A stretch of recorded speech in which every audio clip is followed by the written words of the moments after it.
but I had to do it. So I went back and I said, guys, I just don't think we got this right. Can we try again? And so a few weeks later, they sent me the next possible cover, and the next possible cover always complain. Was, you know what? I've learned this. You have to not be afraid to complain and be the pain in the butt. But the second cover was worse than the first. It was so bad. So the second cover was a house that looked like it was a Tudor in the Cliffs of Ireland. And a Tudor, like with the Cliffs of Ireland, it was moody and dark.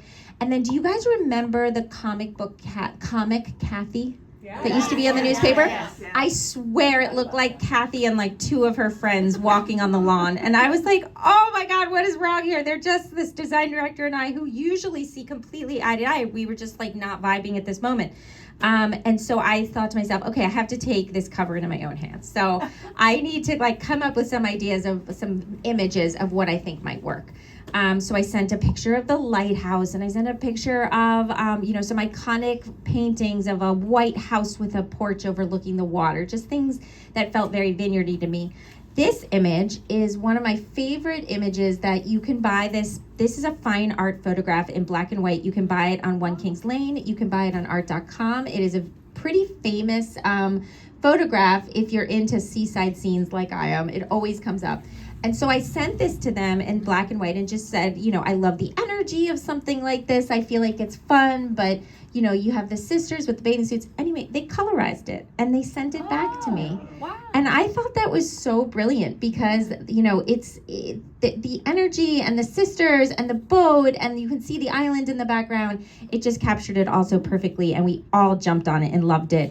And they gave I thought it was neat the way they gave the girls kind of like a 70s vibe colors of their bathing suits. So even though it's not straight historical fiction by any means, you can tell it does harken back somewhat to the past.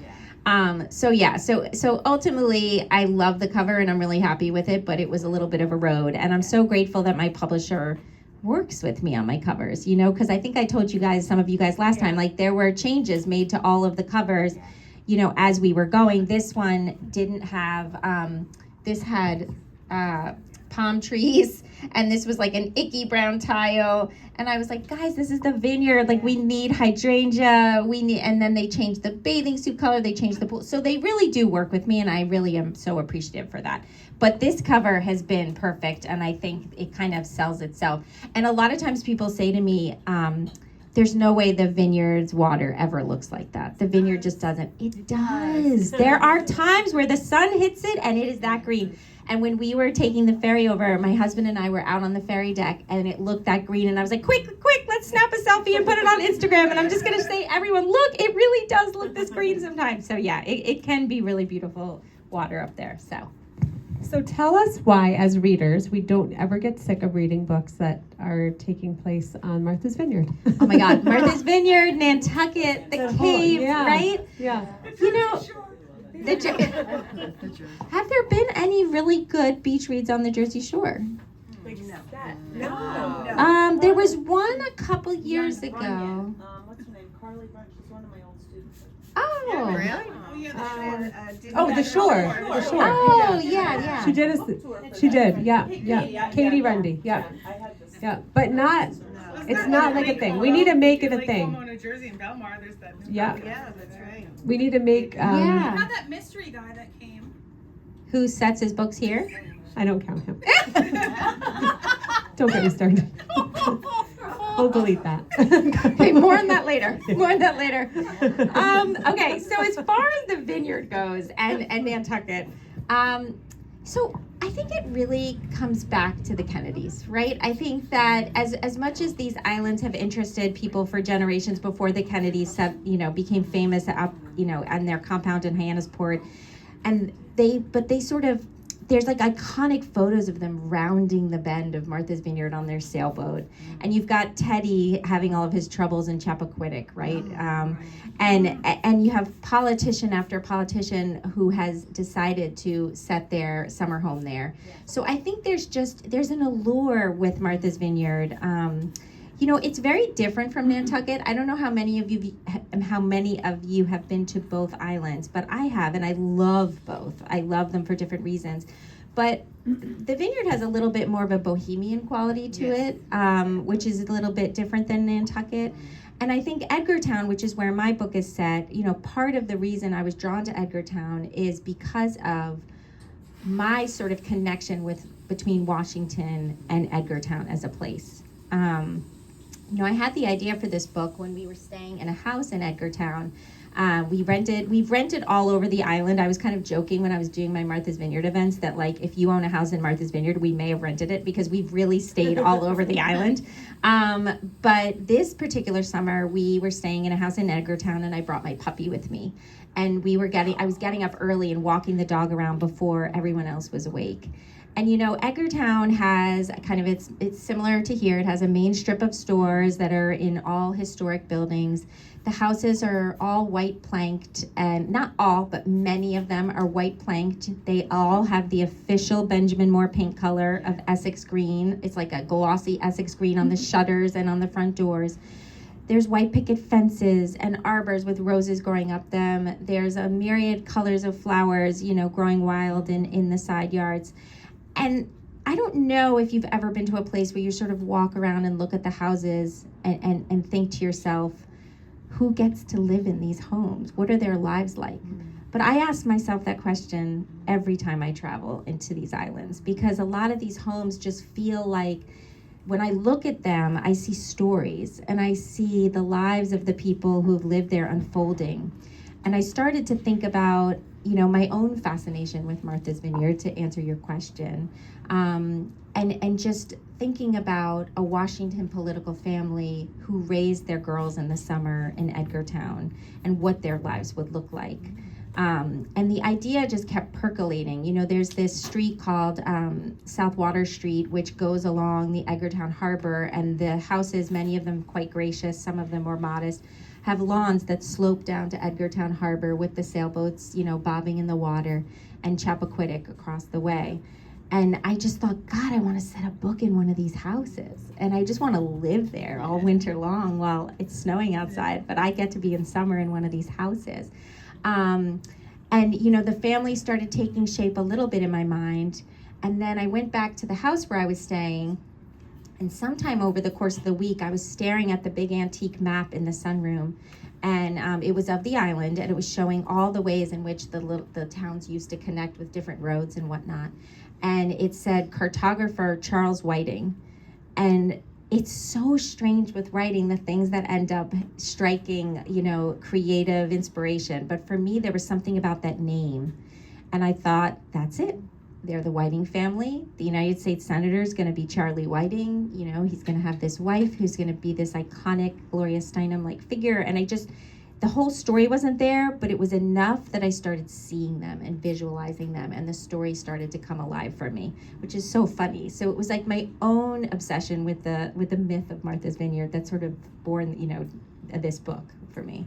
It's funny too, because I was thinking about it. Like, you read, and Courtney's book, the thing that is in common is that her character in The Cliffs sees this house that she always thinks was like the ideal house. And I think it's funny that we still all buy into this ideal family, this ideal town, this idyllic, everyone in this street must have everything going 100% correct, because look at it. And we all know that's not true, but we all really want to believe that it's true. I know. And none of us will give up on it. That's why we read these books and we're like, oh, how could they do that? Well, we know that it's coming, obviously.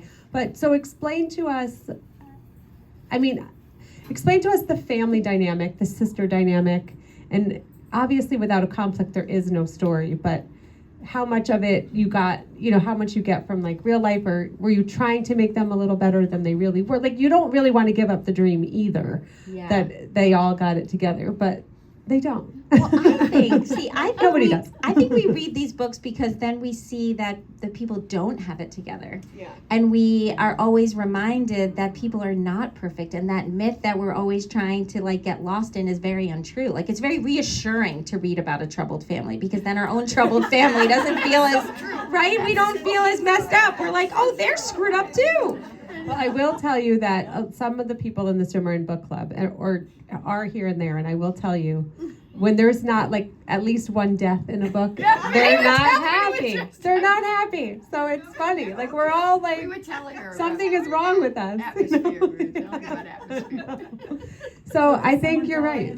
I was going to say, we're safe. We're safe. safe. The book begins a year after the father dies, so we can count the father's death. No one dies live in the story, but yes.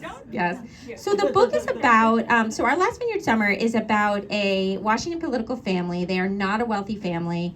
They have an inherited home in Martha's Vineyard in Edgartown, and it's a dual point of view and dual timeline novel. And the story begins a year after the United States Senator father passes away, and the mother calls her 3 grown daughters home and says, "Daddy left us in a bad way. We're going to have to sell the beach house." And when the girls start packing up the house, they uncover all of these family secrets that force them to reckon with who their parents really were and what their marriage really was and who their family really was and who they want to be moving forward, if they can still be close. So when you ask the question of did I base this all on real life? There is nothing about this family that is my family. My family is way more screwed up than this family. I thought you were going to say the opposite. I was No. I'm a writer. I have to come from a screwed up family. But no, it's more just that you can't write about sisters without pulling from your own sister relationships. So I'm one of 3 sisters. I'm the middle. Sometimes function as the oldest. Never have functioned as the youngest. We have a solid youngest in our family. But my sisters and I are so incredibly close, and yet we go through periods where we're not close at all, where we struggle. And I think there's, the famous quote says something like, having a sister is like looking into a mirror and seeing everything you abhor about yourself and everything you adore. And I'm sort of fascinated by that, because I think there is something about sisters. There's a fierce love and a fierce competition. There's desire to boost each other up, and yet there are moments where you sort of are guilty of tearing each other down. You know what their weaknesses are, what their soft spots are. And even into adulthood, when you would think that a lot of that would go away, what I found is that baggage just comes with us. We're just older. And so there's tension in the most benign moments. In this book, one of the first scenes when the sisters reunite, the sisters are all in the kitchen, and the oldest is making a pitcher of lemonade, and the middle is, the youngest is eating from a jar of peanut butter. And it's like the way the knife is put down in the room, you know that knife when it slams down, or or the spoon, whatever it is. You know what it feels like, or to either deliver the line or take the line, nice that you showed up, that we've all been there. And so, this idea of competition and love and all of that loyalty and questioning the loyalty, and then becoming adults and figuring out how to remain close is something that just fascinates me. I think as sisters, we all want to be kind of that picture-perfect sister, kind of like the picture-perfect house, but it's really hard to attain, and it's really hard to be close in adulthood as siblings. And so in this book, I wanted to put the sisters together at an age where they're sort of rediscovering who they are and getting to know each other all over again. And one of the ways I do that is by putting them in a family book club, because I like the idea of talking to your mother and sisters about stories and characters in books and having it reveal parts of who they are the same way it would in a book club when we talk with our friends. We don't really think to do that with our mother and our sisters, but it would be quite revealing. And I think for this family, it becomes it's a point of contention, but also a way to heal and get closer. And so it sort of gives us all a pathway forward in terms of how to become closer and more loving with our family. So I feel like it gave them like an out, like they could talk about the bigger themes without getting into the weeds of each other. Exactly. Yeah. Right. So it's like safe. It's safe. Yeah. It's safe, but it's big, right? Yeah. Like it's a big thing. And there's one point in the book where Betsy, the youngest sister, says something like, I want to know everything that they're not saying, what my sisters are not saying. I want to know the pieces of them that they're not saying out loud. When we get together with our family, sometimes it's like, how are you doing? Fine. how are you? Fine. We're all fine. We're all doing good. Yeah. But how do you cut past that sometimes, And some of it is that you just talk every single day and you talk about everything in creation, which is what me and my older sister are like. But a week before this book came out, I was tasked by People Magazine to write an article about being a sister and the bond of being from three sisters. And my youngest sister stopped talking to me. And I was like, oh my God, how am I going to write this essay? And I have the most screwed up sister relationship right now. But it was like what I ended up writing about, because I think that's what it is. That's what the relationship is. It's not always perfect. So it's a really nice essay. I mean, it really is. There's nothing. I didn't write it from a place of anger, because I'm not angry with her. She's, it's that. The only way I can describe it is it's that little sister thing where she's carrying something about me that I don't really understand. And she goes through this every so often, and she sort of ices me or my older sister out, and then she comes back. And it's just kind of how it is, sadly. It breaks my heart every time, because I'm like, why? But, But anyway, all of that being said, all of that is in this book. So, but I also know how to have a healing relationship with my sister, which is what I put in here too. I didn't want to have a family of broken relationships, because I do believe in my family, where my parents split up when I was 26. And like I just told you about my sisters, we've all had tension and things in our lives. We do come back together, and we do heal, and we will be there for Christmas. And, there are ways to kind of still be close. So I try to work through some of that in the book. Well, it's why we can always read a book about a family, because we all can relate. There's never ending personalities, and it reminded me a little bit of the dynamic reminded me a little bit of, is it Hello Beautiful, the Anna Napolitano about the sisters? Yeah. Like I was thinking about those sisters a little bit, how they all have their own thing, and you're right. I have three sisters too, and everyone's just a little different, and it can be a struggle sometimes, and it can be great. Yeah, exactly. But it's funny, and I just kept thinking, I was walking on East Avenue while I was listening. I was listening and reading the book, and I'm walking on East Avenue, and in Bay Head, everything looks perfect. I ran into Martha. Everything looks perfect, and you're like, oh, if I just lived there, I bet everything in my life would be going perfect. But then I've read 500 books like the same thing. It's like it's never. But and you're right. It's comforting, but it's like I know. It's like so funny. And then if you did read a book about everybody that got it right, nobody would want to read it, because nobody could relate, really. No one could relate to a perfect family. Yeah, and you get to a certain point in your life, and everybody's in a different situation with their jobs, and the sisters, and the way the mother's job went, like their careers, they all learned about each other's. They all got something about their professional life out of each other too, and I just feel like there's so many stories to tell like that, and I think that's why people can relate to them. Yes, I just wondered, and I feel like your last book was more about a marriage, and so I like a friendship. And I like how you took on the family situation in this one. And you know what else got me too is, when you get together with your family members and you talk about memories, and everyone has like a different variation of the same memory, and we always say it's like we grew up in different families sometimes, and that's such a funny thing, this idea of memory and who owns the memory and what's the correct version of it. That's all in here too. There's even some moments where they're looking at some old family films, and Betsy, the youngest one, is so upset when she realizes her mother taught her how to ride a bike and not her father. That part got me sad a little bit. Yeah. I don't know why, it just did. Well, I don't know. I feel like it's because sometimes we tell ourselves stories about our families, and when the narrative doesn't support it, it can hurt. Yeah. Even though it's what really happened, know? And I think in this story, depending on which sister you are, you either, put the mother on a pedestal or you villainize her, and the same with the father. And so they all, they all love each other, but there's definitely a part of Betsy who is the youngest, who I'm mentioning her a lot because she's the point of view in the 1978 timeline.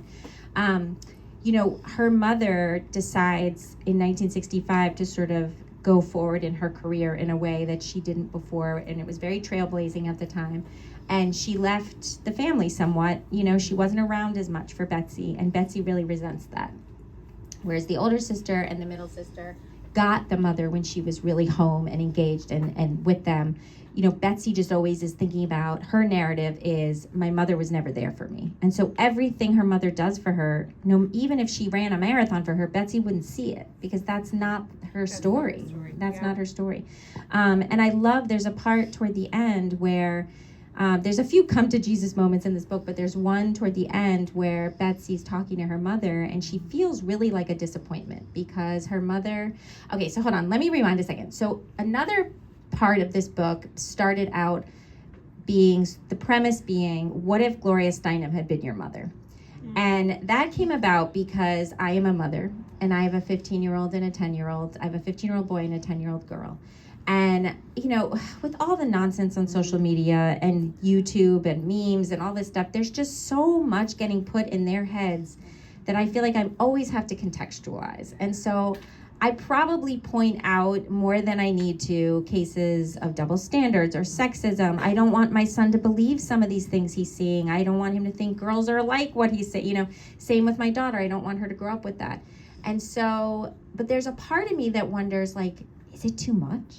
Like, am I gonna push so far that they then push back at some point and become like a trad wife? I don't know, you know, like you don't know how. So because of that, I started thinking, well, what if like you were Gloria Steinem? Like, well, she didn't have kids, but what if she had 3 daughters? How would she have raised them? And how would they have actually reacted to the way she would have raised them? And my thinking on that would be that maybe 1 or 2 of them would have, you know, accepted it and lived up to it, and maybe the youngest, like Betsy, would push back a little bit.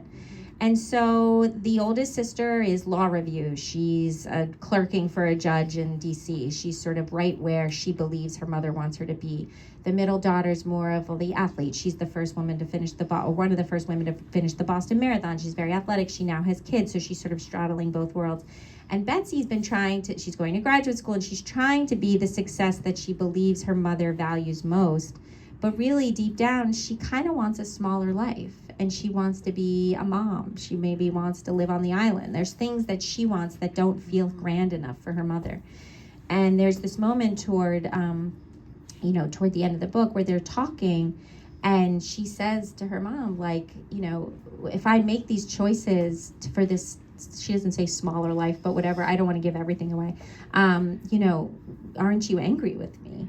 And her mother says, of course not. You've misunderstood feminism entirely. Feminism isn't about, you know, going to the moon and becoming a judge. It's about choices. It's about being able to choose what you want to do. And if this is what you want, this is like great. You're choosing it. That's what we worked so hard for.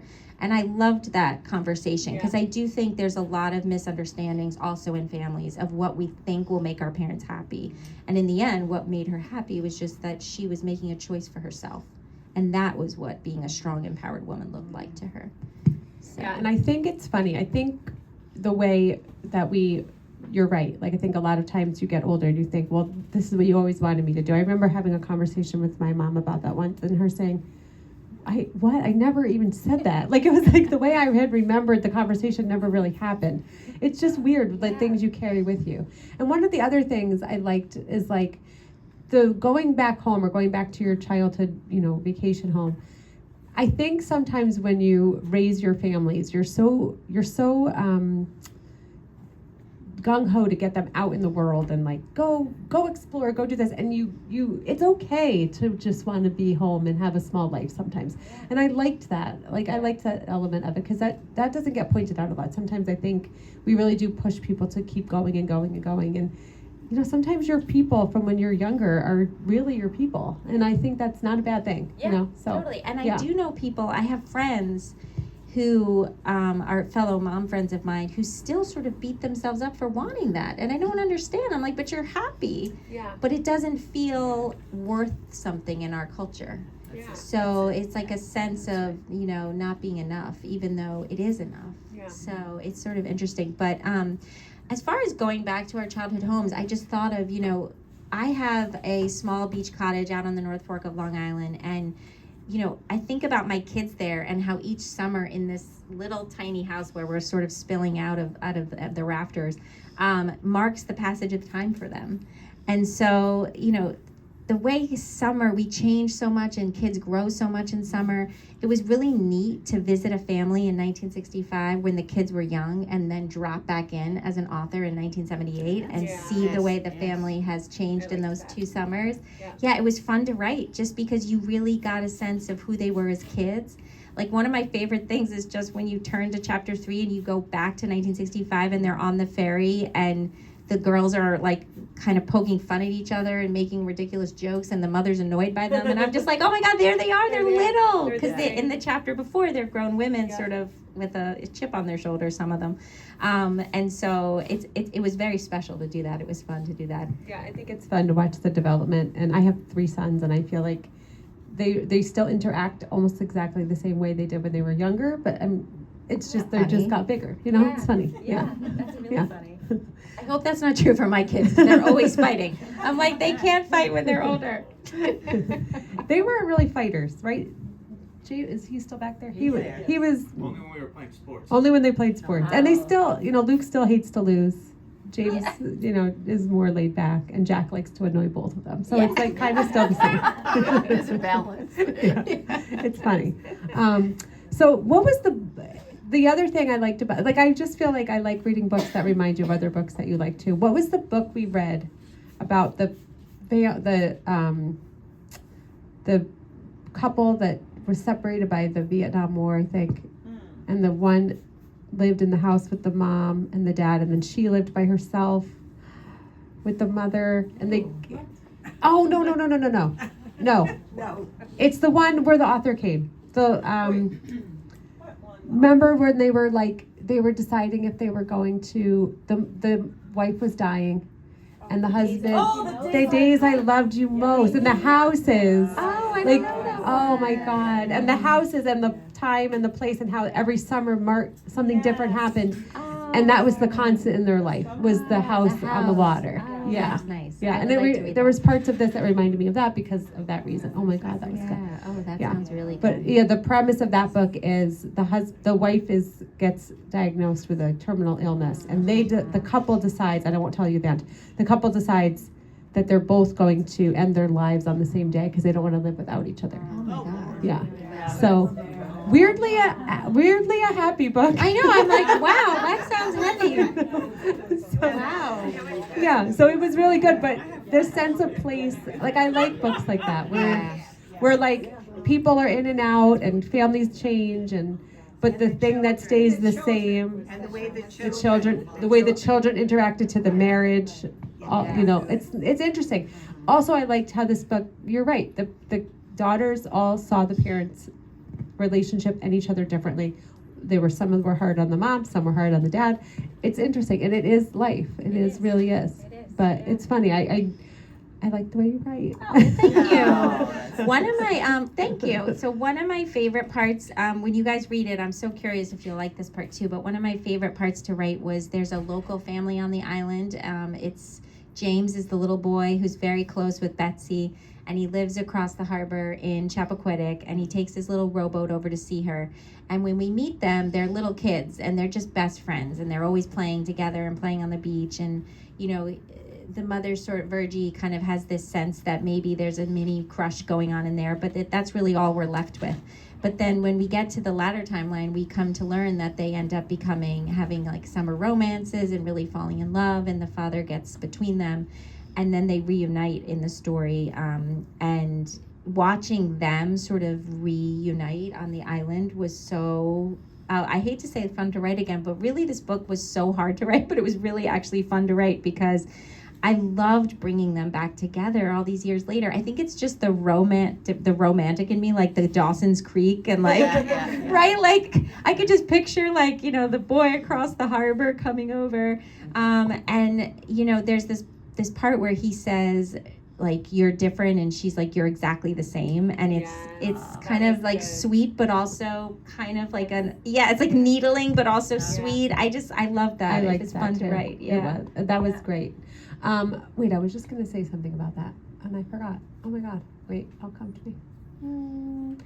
Oh, if we could, that part reminded me of if we could all just skip over all the years of our lives when listen to everybody else's opinion and just make our own decisions. So true, right? How much time we would all save. Yeah. But I think it's impossible. Impossible. But yeah. I think that when you're in those like formative years, you really do spend so much time just doing what you think other people either want you to do or what they think you should do. Yeah. And I guess you just have to be older to see it in reverse. But it's like sad because you think, if I would have just listened to myself, you know? And so but you don't have a strong enough sense of self at that age. You That's don't. the problem. No. You know, you're still But I guess figuring that's part yourself of the whole out. thing. Yeah, it's right. part of being a parent. Everybody goes into parenthood thinking, I can do this, and you're not going to mess anything up, and then obviously you do, and Right. nobody you live needs with the to. panic Yeah. of knowing you did. Yeah. So it's a very honest look at everybody. I all the also roles. think when you become a parent, you see your parents so much differently. You see them Yes. with an appreciation. You can understand the decisions they made so much more. And when my mom and my dad split up, my parents' marriage needed to end. Like it was time for them. But for me, it didn't matter. Like I was 26, my parents were splitting up, and I was so angry with my mom for breaking up this marriage. And when I became a mom and had kids and realized just what it means to put your life into a family and to be as unhappy as she had been, I just looked at her and I thought, oh my gosh, I'm so proud of you that you did that. But I couldn't have thought that at 26. I could not have said those words. But years later, my mom and I have talked, and I think it's been very vindicating for her and feels so good just to hear me say, like, I'm really glad you did that. You're so much happier, and like so is Dad, but it was really some hard years before that. I have a friend who I remember him telling me the story of his parents getting divorced, and I think they said they brought him to college, freshman year, brought him to college. They'd take him out for dinner like the next night after they drop him off. We have to tell you something. And he's like, what? And we're really sorry. We don't want to upset you, blah, blah, blah. And I just think this is so funny in like a really dark way. Yeah. They say,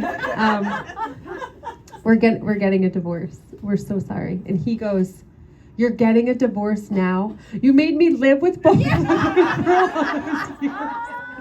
And I said, oh my God, at 18 years old, that was your response? He's like, I was furious. He goes, I didn't talk to either one of them for the whole first semester because he was mad that they didn't get divorced already. Like, I could have had a peaceful high school years. Oh my God. I said, that is the saddest, funniest thing I've ever heard in my life. It really is funny. Oh my goodness. Yeah, isn't that, it's interesting, Yeah, right? but I think it's probably true, right? Like you live with your parents at the end when they're miserable together. Like it's, yeah. Oh, so I was Oh my like, God. yeah, they're like, we did the best we could. He's like, are you sure? It's so funny. I'll never forget that conversation. But no, I think I just love your books. There's our next book for book club is set in Martha's Vineyard. I always just love a book where you're sitting on the beach. That's the other thing. People come in for beach reads. This is a beach read, but it's not. What's a beach read? Like there's going to be a conflict. People come in and they're like, do you have a book that doesn't have a lot of conflict? I'm like, no, that's not a book. That would be so There's boring. actually no plot if there's no plot. conflict. Yeah. I don't want anything where anyone's dying or getting divorced or da-da-da. I'm like, I don't have that. Yeah. Well, it's so funny. I actually don't read reviews anymore because if I read a bad one, I get so upset. So I don't do it. But I did see on Instagram people tag you if they give you a good review. Thank goodness they're not if they give you a bad review.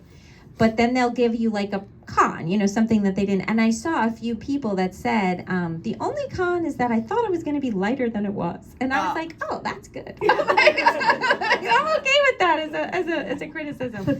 But I do think there is a sense from people that a beach read should be completely airy and light. And I don't know many of them that are like that. No. Yeah. And plus, what would you be reading about? You have to take something away from a book. Yes, absolutely. So, and I feel I still remember the marital relationship and the friendship relationship in this book, and I think you'll take away the sister you'll keep them with you, and I like that. Oh, thank and you. Last year, I feel there was a thing we talked about this in book club where everybody was inheriting something or given a building of some sort, and now I feel everyone's at Martha's Vineyard. Yeah. Everyone in last year's books was either inheriting like a resort or like a hotel or like a sun. It was Isn't weird. that funny? Yeah. Yeah. And now I feel like we're It's all like a sitting on the beach. collective consciousness. I know, I or love it. I think something. it's Yeah. fun. So anything, Martha, because I was telling Kelley I did an event with her in the Cape, and she said her next book is also set on the Vineyard, but also in Carmel. And I think that sounds amazing. That's Oh, my sorry, favorite. Laurel Canyon. I was thinking of Typewriter Beach, which is Carmel. No, Laurel Canyon and Martha's Vineyard, which I think is so cool. Nice. I was like, well, I Martha, haven't- I am so number one on your Martha's list. Vineyard Beach and Book Club. I haven't read it yet. Okay, Have I you? read it. Yeah. And I said to the book club the other night, I'm like, I haven't read it, but I love this author. But I'm just warning you that the cover of Lilac Girls looks just as sweet, and it's one of the most devastating books I've ever read. So I don't know if this is the same. Not like Addistar. Lilac Girls. Okay. No. 'Cause that was one of the toughest books I've ever read. And I Yeah. remember when I met her saying, how did you get away with this cover for this book? It for looks that like story. this lovely story of, old friends. And you're Yeah. like, so I No. wasn't expecting it. You know what? I think if you read, it's actually been really a fun summer for readers who read Martha's book and then my book, because her book is set in the 40s Yeah. and a little bit of the 50s, I think, and then later. And then mine goes into the 60s and 70s. So you can literally be on the island for decades. You know, it's funny. That's why I picked it, because I thought it partners really well Yeah, with yours. yeah, it's and actually I thought, fun. we'll stay in summer for one more month. Yeah. We'll stay on vacation not? for one more month. Yeah. Yeah. Because So- they have the base there in World War II. So you have Yes. the service guys, and they were giving out books. And Martha did say, just as a little food for thought, since it's your book club, that her mother was one of the people on the island who was giving servicemen books. So when you read that part in the story, you can know that she has a connection to it. Yeah. Oh, she's great too. So, Yeah. maybe we'll get her to Yeah, you should get her to come down. Yeah, she's right in Connecticut. Yeah. Yeah. And she's so nice and Yeah, lovely. so nice. I love her. I'm going to give you guys an opportunity to ask Brooke any questions that you might have. Go for it if you want. And also, if you have, maybe we won't ask like spoiler alerts, because I know some of you haven't read it. Yeah, but you That's can ask Take me. you to write the book. Okay, so excuse me. This book was my fastest book because it was part of a 2-book deal, and it was the second book, so I had to write it in a year, which is why I said it was the hardest book I ever wrote, because I had to sit in these emotions with this family for quite a while, but fast.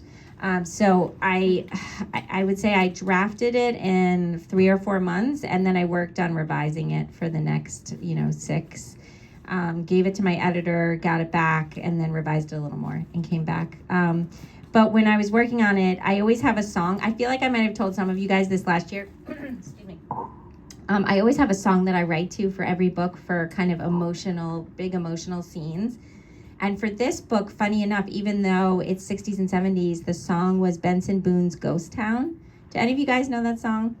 I won't sing it, but it's something like, before I turn your heart into a ghost town, I'm going to take everything we built and tear it all down. Oh, wow. And I would put that on every time I was working on some of these emotional scenes and write to sort of the pinnacle of the song, and then put it on again and write some more. And it just was like, that's what I felt like I was doing. I felt like I was building this world and this family and these summers, and in parts tearing it down, like tearing this family apart. And that's what made it really hard, is I didn't want to do that. I wanted them to be the perfect family behind the curtains that we were talking about. But it wasn't realistic. So it was a really emotional 9 months. I was like, oh my goodness, I gotta write something lighter, which is how I ended up on a wellness retreat in the 80s in my next book. But it's still very serious. I'm like, I can't get away from these serious subjects. But How many hours a day do you write? Yeah. so my schedule is very set because I still have kids in school. So my little one goes off by 8:30. I walk the dog. I start working at 9. I take a break at 12 and eat lunch, and then I go back till 3. And that's it. That's all I have. And then if I'm on deadline and I really need to work at night, I will. But I tend, because I was a journalist for many years, to be very efficient with my time when I need to be. I can write on deadline. So I pretty much do everything in those hours. At 3 o'clock, I always joke that I go to school pickup with my eyes crossed, because I literally have been like this for 5 hours. And then I'm like, hi guys, trying to like, Mom, can I have this play date? But I just become mom at 3 o'clock. So. And it works for me. It's worked for me for years now. It's actually been a lot more fun than pitching stories as a freelance journalist, just as kind of journalism was imploding. And so that was a much harder time than writing fiction. Fiction is just a joy. I kind of feel very lucky that I get to do it, you know, as someone who wrote for a living for so many years on deadline. The fact that I can actually make a living doing this is fascinating to me. It's just, I feel so lucky. Congratulations. Thank you. Do you plan out your story, or do you just kind of let it? It's such a good question. So in the writing world, we call it being a plotter versus a pantser. So I am definitely not a plotter. That I'm not someone who outlines. I tried to outline, and every time I outline in a detailed way, I write completely away from the outline. So then the outline becomes this big time waste that I sat and spent all these hours doing and then never followed. So it's a good procrastination tool, but it doesn't actually get the work done. So what I tend to do is I have a strong crystallized idea of who I'm writing about, and I know where it's going to be, and I know generally what's going to happen, and I always know the ending for the most part. I don't know the dialogue or exactly, and then I just kind of let myself go without a leash. And I like to write in discovery. I find that there's a lot of surprises that happen in the story. There's this part toward the end when the sisters are in Nantucket. They do go to Nantucket in this book for a chunk of the book. And the sisters are sort of laying in a hotel room bed, and they have this conversation.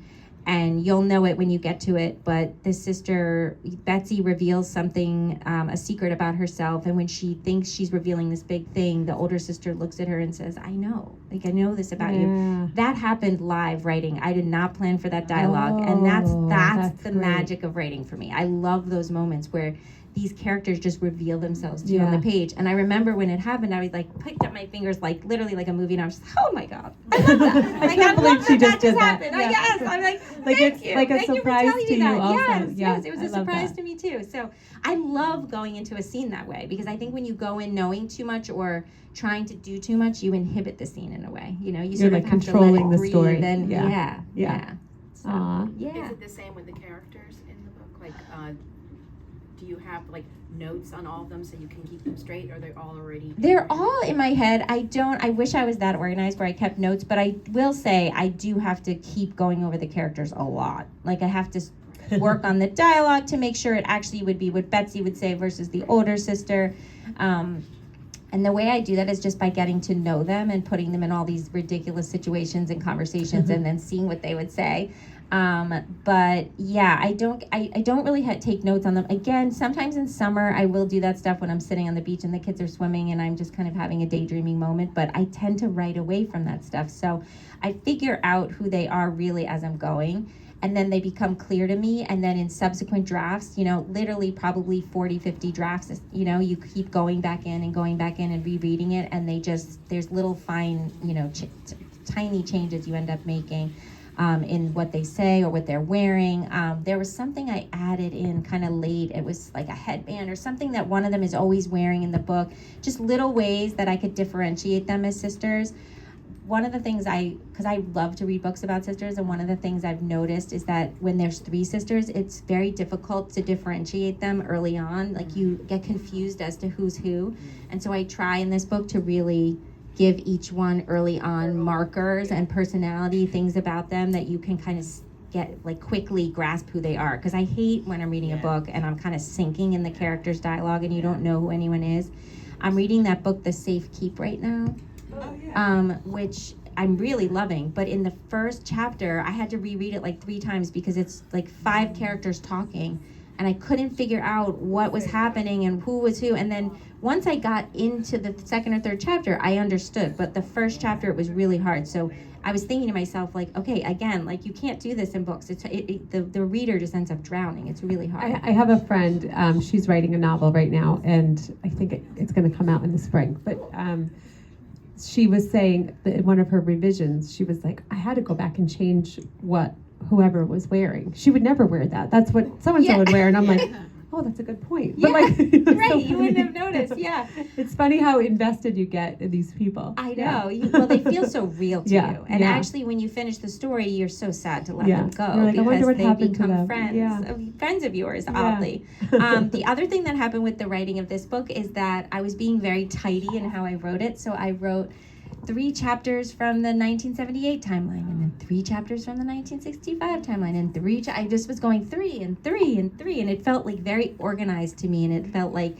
it made sense. And my agent read it, and she agents actually do a lot of pre-editing help because editors have so little time. So my agent always gives me a great edit before I even give it to my editor. So she read it and she was like, okay, hold on. Why is everything 3, 3, 3? I'm like, because it works. And she was like, it works, but it doesn't need to be that way. Like, let's think about how to make the story go faster. So as like the climax is picking up, we actually started switching. It was her idea to switch it from one chapter in one point of view, one chapter in another timeline, and it actually makes the story go so much faster. And I was so glad she made that suggestion because I didn't see it. Like, I was like, oh, I'm just being neat and tidy and organized. So that was a great suggestion, and I think it really helped the book. Yeah, and then it was like the Nantucket chapters. There's one in 1965 and one in 1978, and they're back to back now, and so you're really comparing them live. Whereas before they were separated, and that didn't make much sense. Yeah. I love hearing about the craft of it all after it's all Right, yeah. So, yes. So are there any characters, like I was telling Jen, like that you would want to revisit and then like, write another book, kind of like a spin-off or a continuation? Such a good idea. That's like, down the line or... I know. I often think about the little kids. Like, these kids are grown up, obviously, but I think about the little kids in in Summer Darlings. They're so little in the book, and I'm always wondering what happened to them. And there's one point, I think in Anjin Lane, where they see one of the characters from Summer Darlings. You would never see it. It's only me that would know it was there. If I was Taylor Swift, people would find it. The Swifties would find it in a second, but no one else can see it. Let me think. Okay, so also in Summer Darlings, people, when I talked about that book, always wanted me to go to Ruth. Ruth was the housekeeper in the book. She's a young woman, local on the island, and she goes with Hetty to Boston, and they start this new life. And people were like, we want to see Hetty and Ruth's life in Boston. Like, write that book. But I don't have an idea for it yet. For our last Vineyard summer, let me think. Who could I keep going with? I don't know. I do think it would be interesting to go to the next generation and have see what this...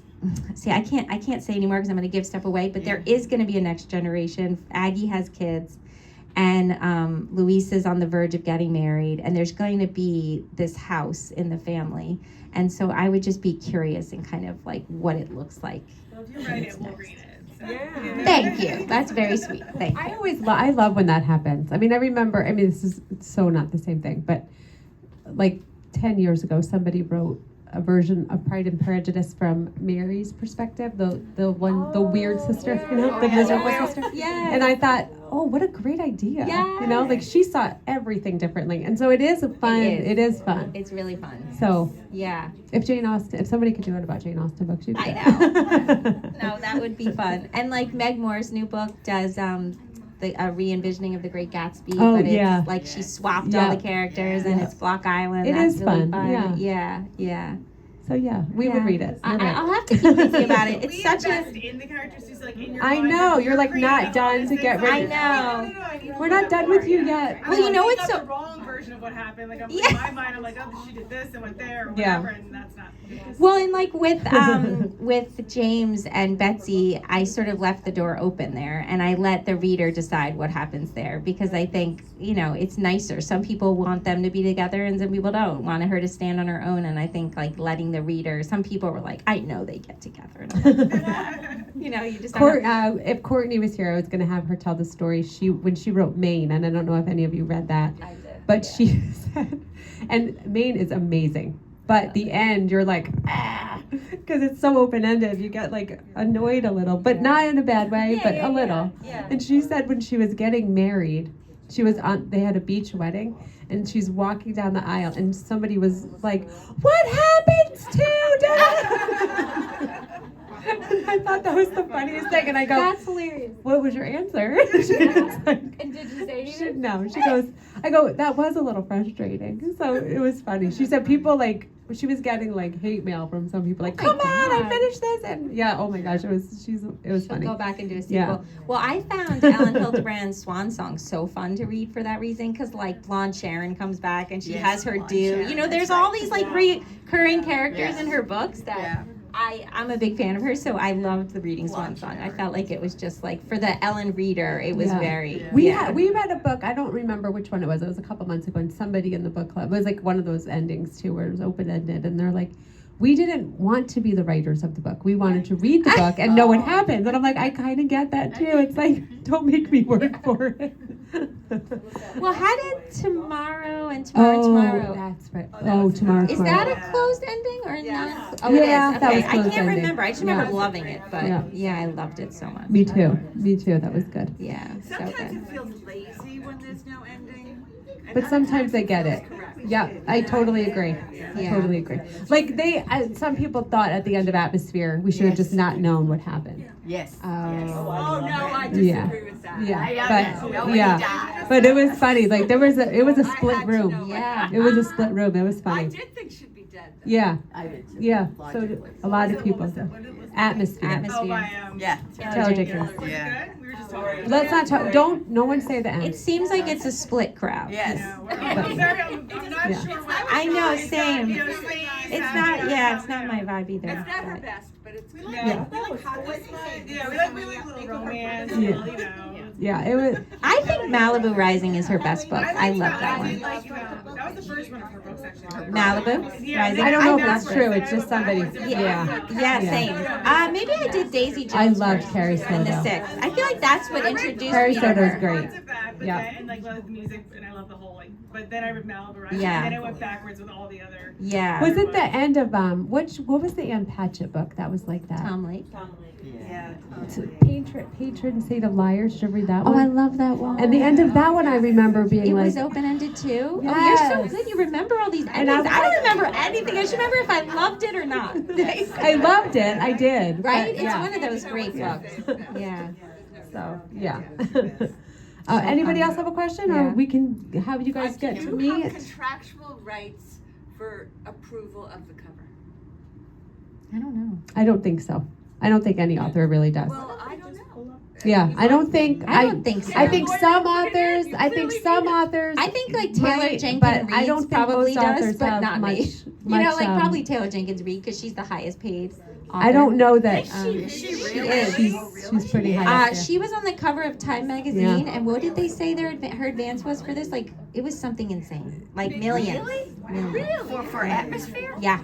Yeah, I can't contractually talk about that. Sorry. But yes, it was. Because she's good, but they're. But she's very commercial, and she sells. So Yes. yeah. I think when she. But I think a lot of authors, some of them don't even know what the cover is going to look like, and they're like the last book we read, The Correspondent. Yes. The cover initially was a completely different cover. What did it look like? Completely different. And so then when I got that, I'm like, I never read this. And my friend at work said, no, it's the cover with it was a writing desk. And it looked more like, it was cute. It looked like a cozy mystery. And I'm like, this is that. We were all so confused. It was the whole Oh like my advanced God. copy process Yeah. was a completely different cover. Oh, how interesting. And then all of a sudden it had birds, and we're like, what book is this? And we're like, Oh. we already read this. Yeah. Yeah. I read It was that Barbara weird. Kingsolver had approval over the Demon Copperhead cover. Well, that makes sense. That makes 'cause sense. She's Barbara Kingsolver. Kingsolver. Yeah. But are you telling me that Reed gets more money than Kingsolver? Kingsolver? I mean, that's what this Time magazine Yeah. article said. It's You can yeah. look up the article, but that's It's just they're what it talking said. advances though, like Yeah. advances. Kelley, do you So. remember, I can't remember her name, the young girl that came, and the book was about the house out in Long Island, a little house next. Oh yes, I can't remember the author's name. Save What's Left. Oh, yeah, yeah. yeah. I remember she talked about the cover, Yeah. because the cover of that book was just so Perfect. Yeah, The little house. yeah, And we yeah. asked her about it, and she said the first cover they showed her was nothing like that. Yeah. It's Oh, like it goes Yeah. through. Yeah. It goes through. Yeah, and then It's- she said yeah. they came up with this, and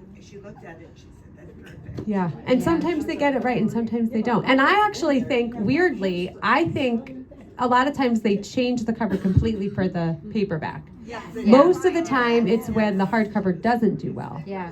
They changed Oh, the that's cover interesting. of Lessons in Chemistry for the paperback. I saw that. And I'm like, I know. What and I book is don't, this? And I don't understand why they would do that when that was one of the best-selling hardcovers in forever. And the paperback they used is the British cover. Yeah. I saw that. I in don't Euclid understand. when I was there. That is a decision I am not. I keep walking past it, looking for it, and not realizing See, it's that. I was told that with my covers, they changed the paperbacks into paperbacks because they want a more generic cover. Like they leave historical for my books and they become just straight commercial, so they maybe can sell more copies because they can get new readers.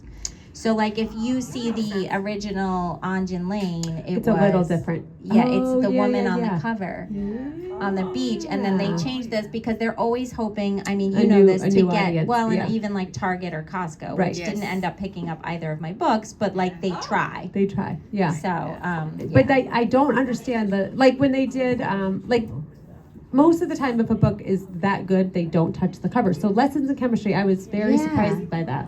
And like Beatrice Williams' cover from last summer, the paperback, they put like a random house on the Yeah, cover, and I was yeah. like, her book definitely did well. Yeah, and her covers are iconic. Her covers are So I don't- amazing. So sometimes I don't understand. Yeah, I the don't thought understand process. it either.